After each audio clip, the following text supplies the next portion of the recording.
even touch the floor. You wake not from sleep, but from a long silence inside, staring at the ceiling as if searching for something you once knew. The light through the curtains is soft, almost hesitant, and yet it carries a quiet truth.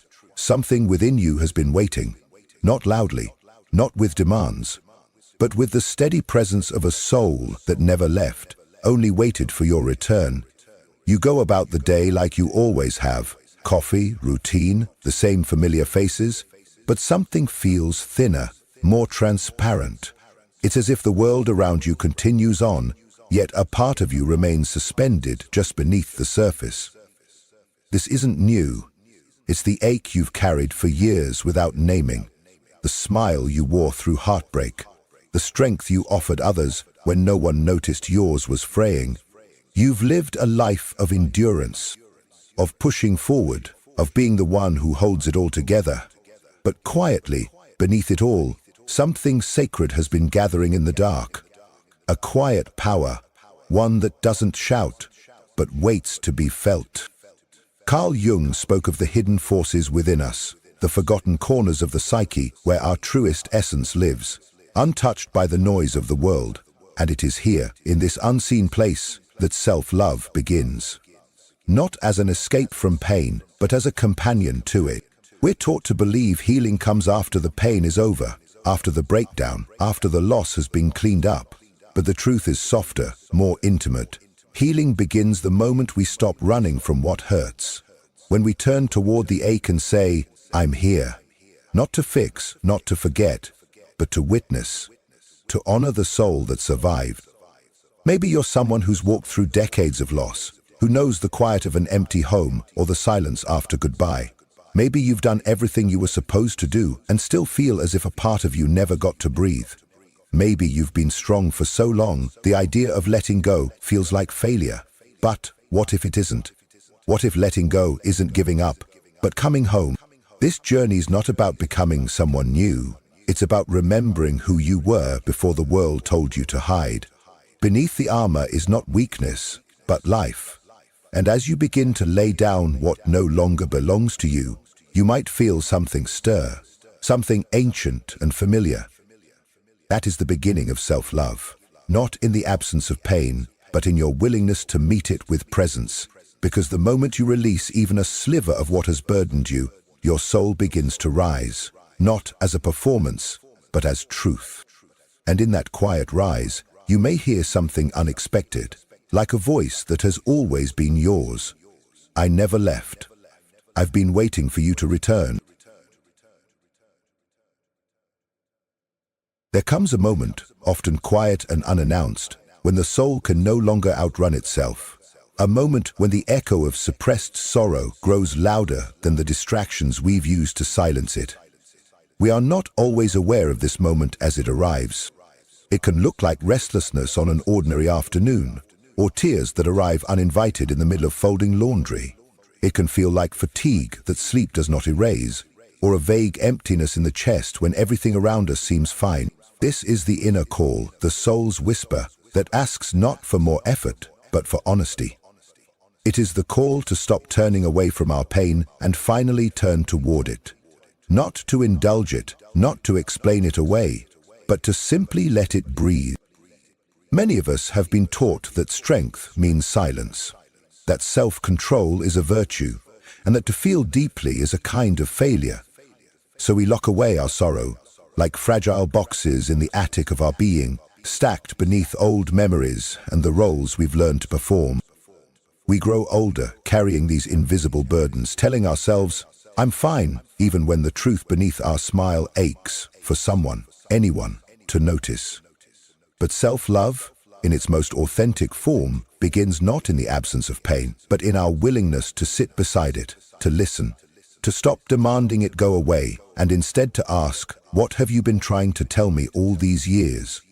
Imagine a woman who for 30 years has been the emotional backbone of her family.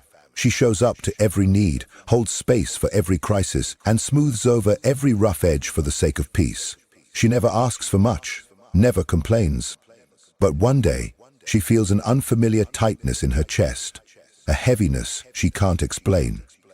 She stands in her kitchen, coffee going cold in her hands, and suddenly realizes she hasn't cried in over a decade. Not once. Not even when her father passed. Not even during the divorce. Not even when her child moved across the world and the house fell silent. She never allowed the tears because, deep down, she believed if she ever started crying, she might never stop. This is not weakness. This is the wisdom of a soul who has held so much for so long that it forgot it was allowed to let go. In that moment, she does not collapse. She softens. She lets the tears come, not like a storm, but like rain on a thirsty field. And as she sits with the ache she's spent years avoiding, something unexpected happens. She doesn't fall apart. She begins to feel whole, because for the first time she is no longer abandoning herself to hold up the world. She is returning to herself. She is offering herself the same compassion she's given everyone else. Carl Jung understood this sacred moment. He knew that the path to individuation, the process of becoming fully oneself, requires us to encounter the parts of our psyche we've buried. These buried parts are not broken, they are simply unloved. And when we stop rejecting them, they reveal their hidden wisdom. The wound is not the enemy, it is the gatekeeper. It protects the sacred by demanding presence before access. Real self-love is born not when everything feels good, but when we finally have the courage to sit in the presence of what doesn't. This love is not sentimental. It does not seek applause. It does not wait for permission. It is a quiet, radical loyalty to your own soul. It is the voice inside that says, even if no one else understands, I will not leave myself. And that voice changes everything. It changes how you speak to yourself in the mirror.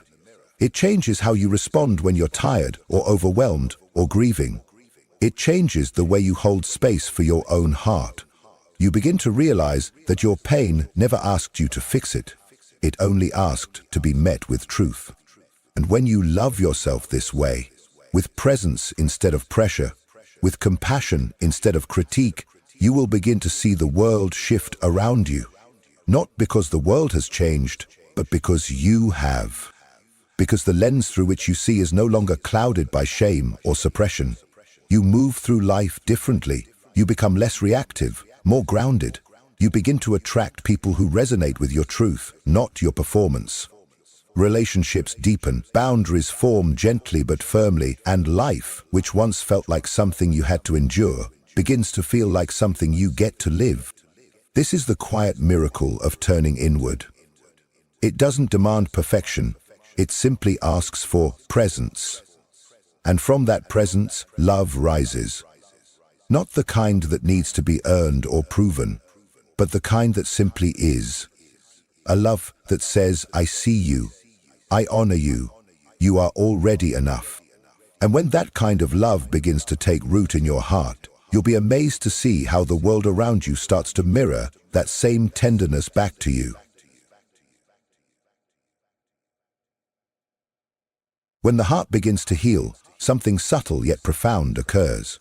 The world, once distorted through the fog of emotional pain, begins to soften its edges. Relationships shift. Conversations feel different. Even familiar spaces seem to breathe differently, as if responding to the frequency of your inner transformation. It is not magic, but resonance. The energy you carry, the quiet peace, the reclaimed worth, the calm clarity, becomes a signal, not loud, not performative, just true. And truth has its own gravity. It pulls in what belongs and gently repels what no longer does. This is the part of healing no one talks about, the strange dissonance between your inner renewal and the outer world you used to belong to.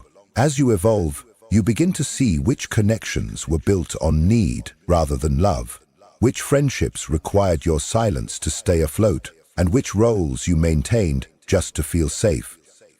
The old world may not celebrate your healing. In fact, it kept everyone in place. But this discomfort is sacred. It is the sign that something real is shifting. Take the story of a mother who spent most of her adult life managing other people's emotions. She was the peacekeeper, the fixer, the one who smoothed over every outburst and said yes even when her body whispered no. Her children, now adults, had grown accustomed to this pattern.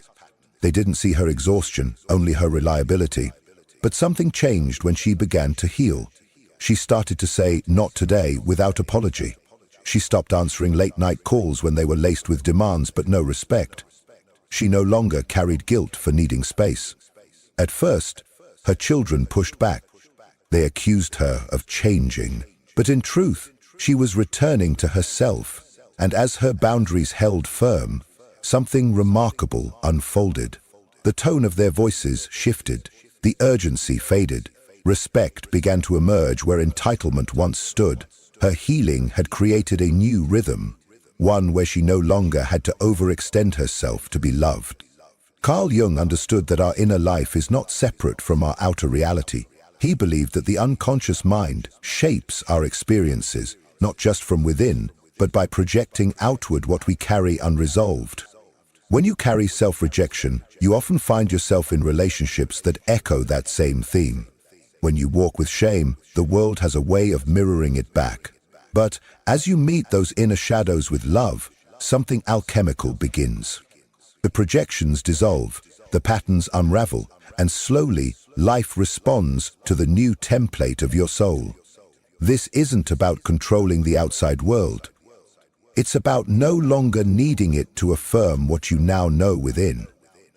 You stop performing, you stop chasing approval, you begin to trust the stillness inside you. The one that once frightened you because it felt so unfamiliar. That stillness is not emptiness. It is clarity, it is peace. And peace, once rooted in the heart, has the power to shape everything it touches, not through force, but through coherence. There's a retired man in a small town who used to feel invisible. For years, he measured his worth by how much he could contribute. When the job ended, when the titles disappeared, so did his sense of identity. But as he began to sit with himself, to greet his own silence without fear, something changed. He didn't need to speak louder or do more to matter. His presence began to carry weight, not because of what he did, but because of who he had become. He sat quietly on park benches, walked slowly through the market, and greeted strangers with gentle eyes. And people noticed. Not in a loud way, but in a reverent one. He had become a presence. He had become peaceful. And peace, in a chaotic world, is magnetic. This is the gift of inner healing, the ability to shape your life, not by controlling its outcomes, but by embodying its essence. You no longer react to everything, you respond.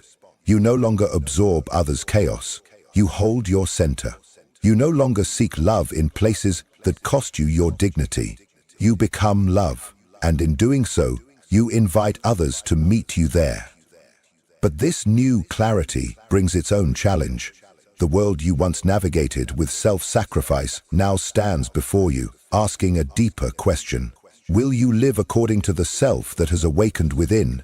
Will you risk discomfort for truth, loneliness for integrity, change for wholeness? Healing is not the end, it is a threshold. And standing at that threshold, you must now decide. Will you return to what is familiar? Or will you honor the quiet revolution that has already begun inside you? When the world outside begins to mirror the calm you've cultivated within, a curious silence follows. It's the stillness after the storm. Not barren, but unfamiliar. You've spent years reacting, defending, adjusting, and now that the noise has quieted, life presents you with a deeper question. Who are you now that you're no longer surviving? This is the emotional threshold that so many face once healing takes root. The old responsibilities that once defined you have faded. The titles, the roles, the identities you wore like armor, they no longer fit. But without them, there is a kind of pause. Not emptiness, but openness. And in that openness lies your greatest invitation. To live not by momentum, but by intention.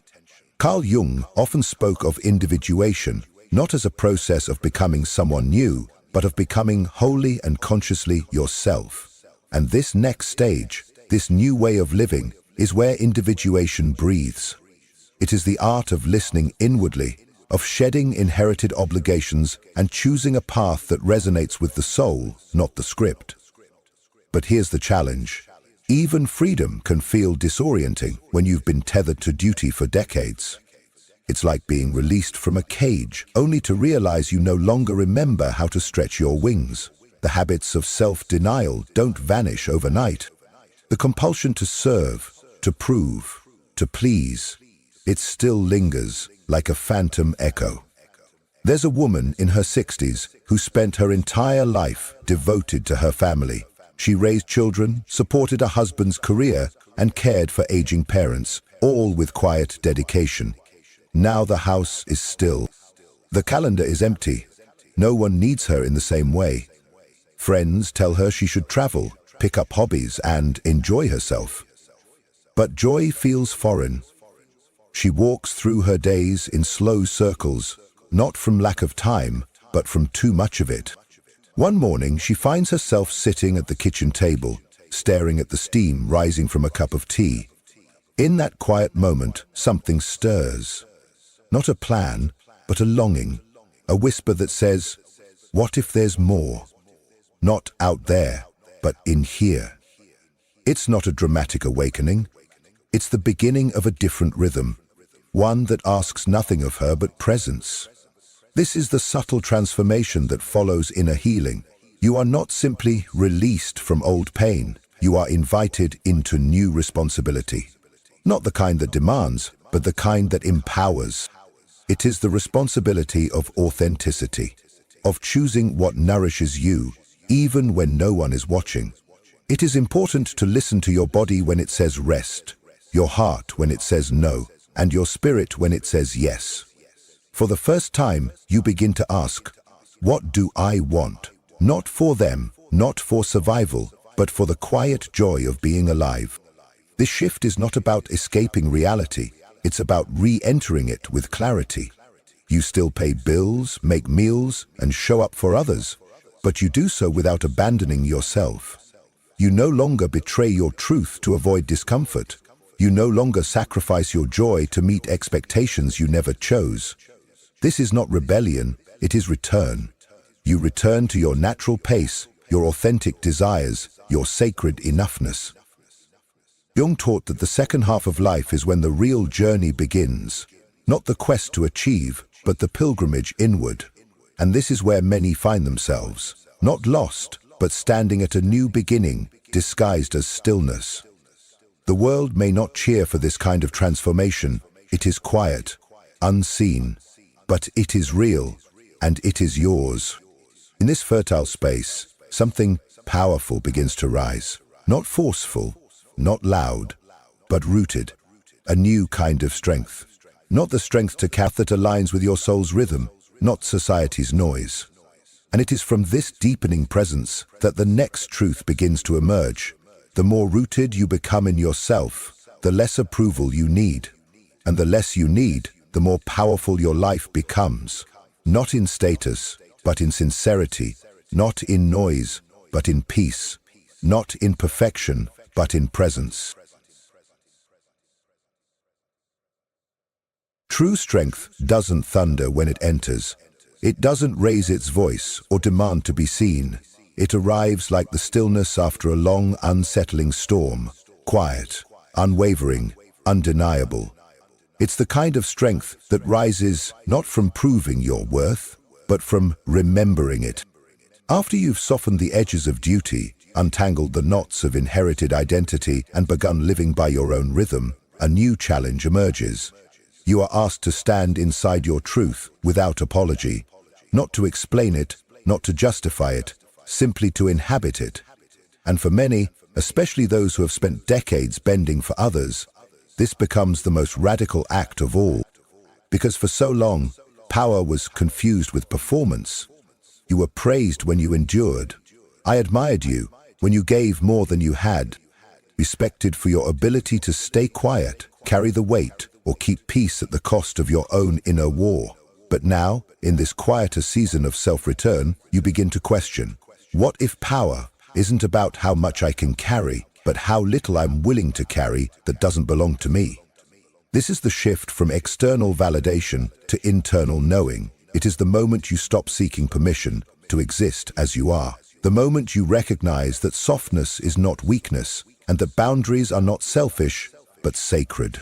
One woman shared how, after years of saying yes to every request, every favor, every unspoken expectation, she found herself exhausted in a way no amount of rest could fix. She wasn't just tired, she was depleted. Her spirit felt thin. One day, she turned off her phone for an entire weekend. The world did not collapse. No one disowned her. But something inside her stirred for the first time in years. A stillness, a breath, a subtle realization that her availability had been mistaken for love when it had really been self-erasure. In that silence, she began to feel herself return, not louder, but clearer. And that is where true power begins. In the clarity that you do not need to shrink to be loved. You do not need to explain your intuition or negotiate your peace. You can simply choose it. You can stand in a room, say nothing, and still be heard. You can walk away from a conversation, a tradition, even a relationship, not out of rebellion, but out of reverence for your own growth. Because now you know what it costs to betray yourself, and you are no longer willing to pay that price. Carl Jung understood that individuation, the process of becoming whole, is not marked by external milestones. It is marked by a quiet, often unseen transformation. The refusal to play a role that no longer fits. The courage to hold your center when others project their discomfort onto you. The ability to say no without guilt and yes without fear. This is not the power the world teaches. It is older, deeper, wilder. It lives not in the voice, but in the spine. It is the kind of power that cannot be taken, only reclaimed. And once you find it, once you touch that inner ground that does not shake no matter what surrounds you, something begins to shift. Not only within you, but in the very air you carry. People start treating you differently. Not because you've become someone else, but because you've stopped abandoning who you are. You no longer over-explain, over-perform, or over-give. You meet life with a kind of calm dignity that doesn't need to control or convince. You let others have their storms, their stories, their judgments, and you remain rooted. This power is not built overnight. It rises slowly, like dawn breaking after years of darkness. It comes from every small act of self-honoring, every quiet refusal to betray your body's wisdom, every choice to rest when you're tired, to speak when you're silenced, to walk away when peace asks you to. And as it takes root, something ancient within you exhales, as if to say, finally, you remembered. And from that remembered place, clarity begins to emerge, like morning light dissolving old confusion. Choices become simpler, not easier, but clearer. You begin to move through life not with fear, but with discernment. You no longer chase alignment. It meets you, because the world outside always rearranges itself around the energy we choose to embody within. Clarity is often mistaken for certainty, but true clarity isn't rigid or absolute. It is fluid, alive, and born from the harmony between your heart and your inner truth.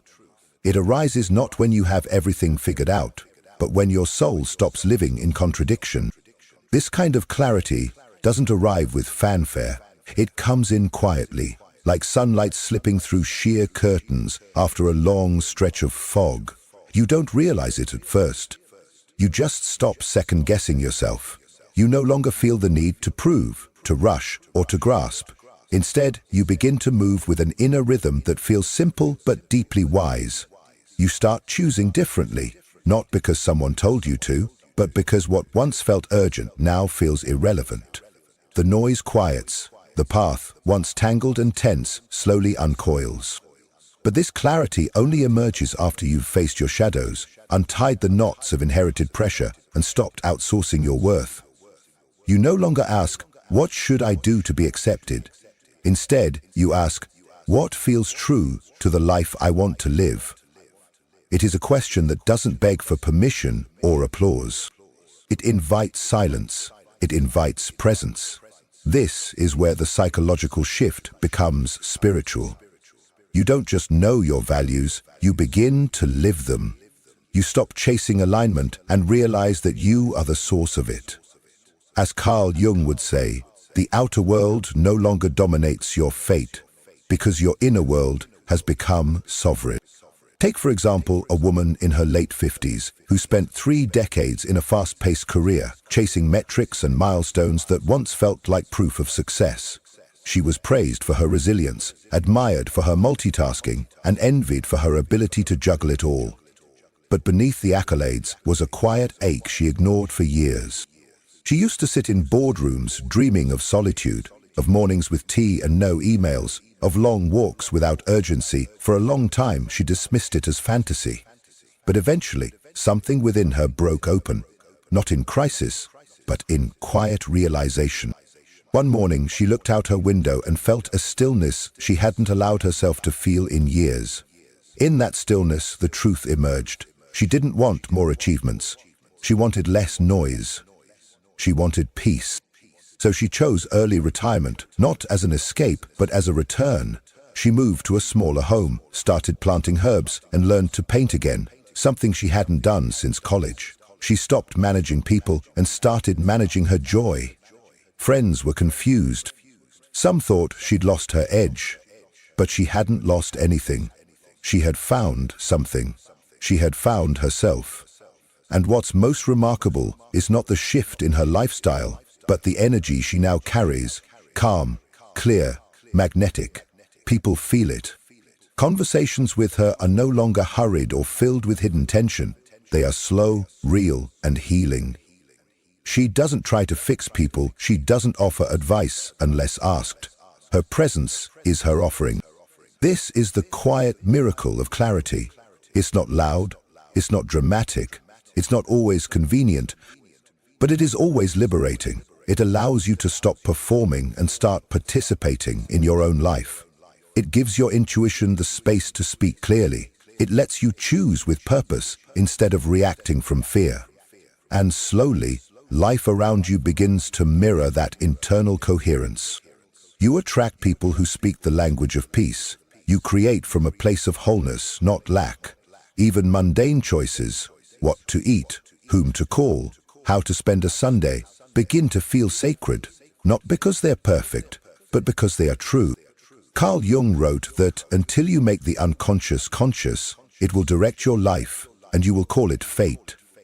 Clarity is what happens when you finally turn the light on inside and realize you are not a victim of fate.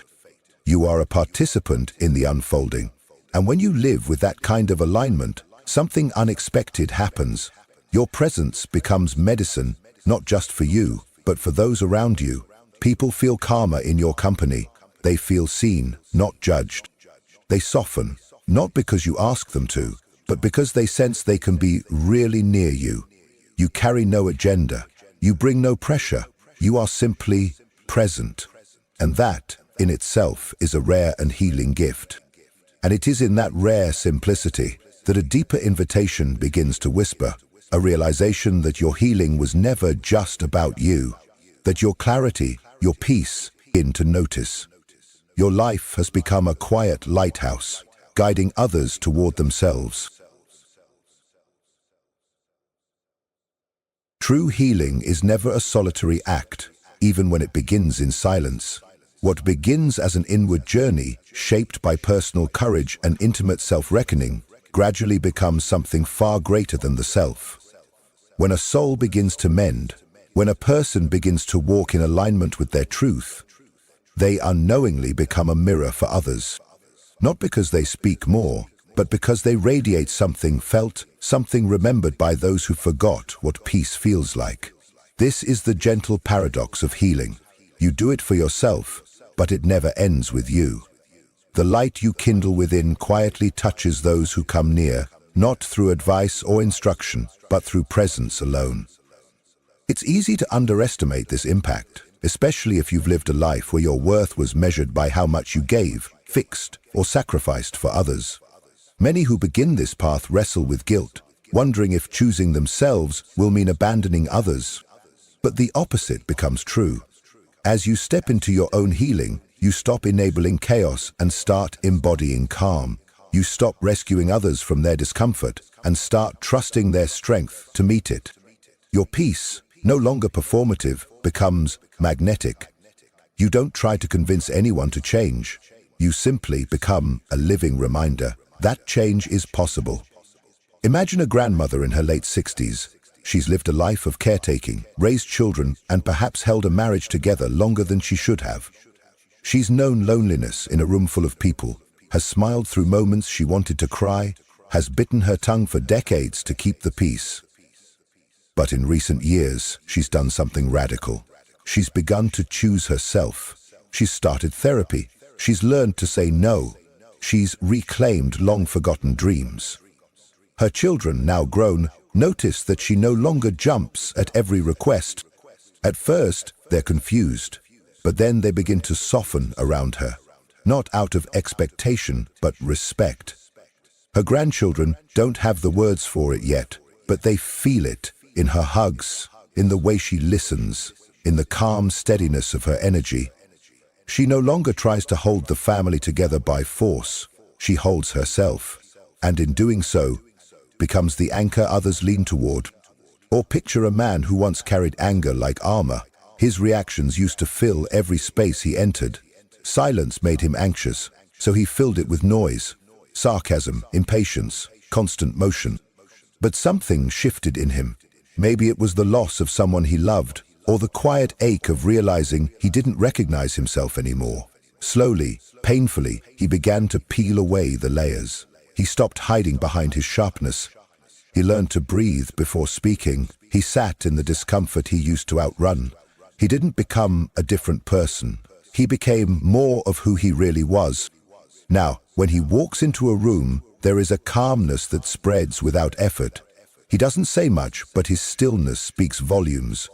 People feel safer around him. They don't know why, but they do. These are the quiet revolutions that never make headlines, but change the world in more lasting ways than any proclamation. Carl Jung understood this ripple effect. He taught that when we integrate our unconscious, when we stop projecting our wounds onto others, we begin to move through life not as fragmented beings, but as whole selves. And that wholeness has a field. It influences. It heals, not because it imposes, but because it invites. Like a tree rooted deeply in the earth, your healing offers shade without asking, shelter without words. In the modern world, where noise is constant and speed is mistaken for progress, your calm becomes radical. Your inner clarity becomes rare. Your love for yourself, once labeled selfish, becomes sacred, and others begin to notice. Not always with their minds, but with their hearts. Children who once mirrored your anxiety now mirror your steadiness. Partners who once pulled away in confusion now lean in with curiosity. Even strangers sense something in you that helps them exhale. Your healing becomes their permission. But this moment is not the ending. It's not the final destination of some self-help map. It is a return, a deeper beckoning.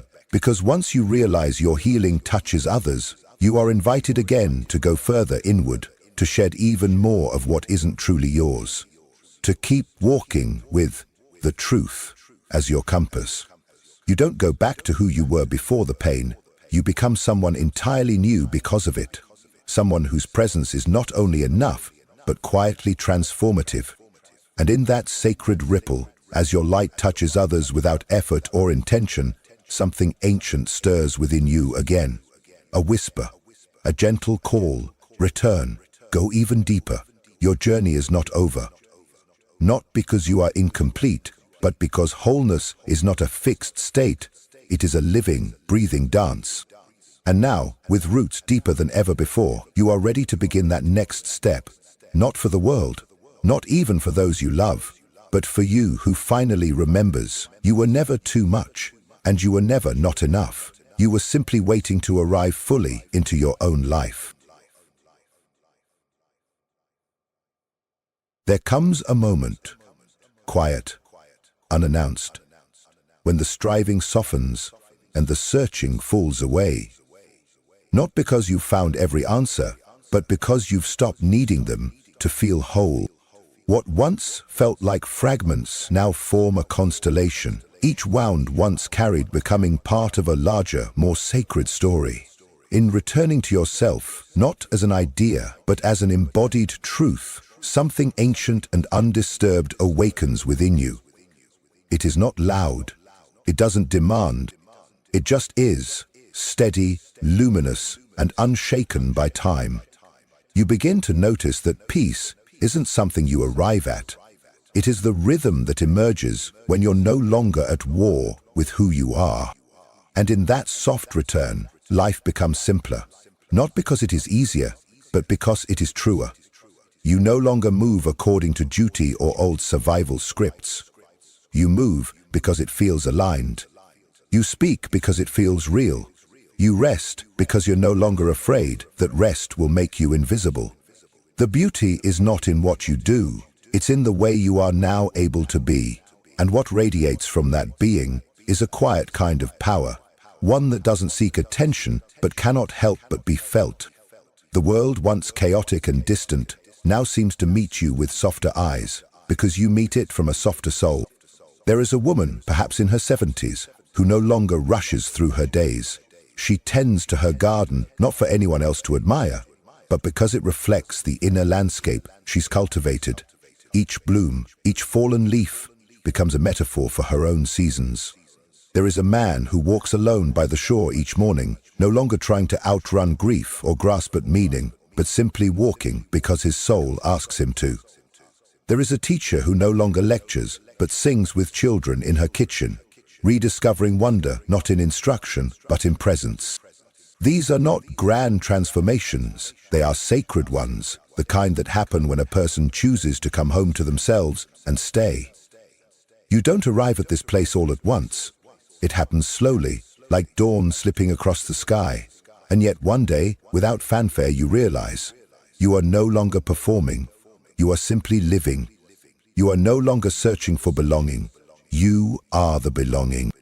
The wounds, the letting go, the silence, the clarity, the rising strength, it all led you here, to this steady ground beneath your feet, to this unshakable breath in your chest, to this moment that no longer needs to be proven, only lived. So what now? Now you live, not as a project to fix, not as a shadow of the past, but as the living embodiment of your own becoming. And in doing so, without even trying, you light the path for others, not by showing them the way, but by reminding them that there is one. The circle does not close with resolution, it closes with remembrance. You were never lost. You were always on your way home, and now the world feels your return. If something within this message stirred you, if even a single word mirrored your inner experience, I invite you to let your voice be heard in the comments. Have you encountered that soul whose presence feels like home, or are you still walking the sacred path back to yourself?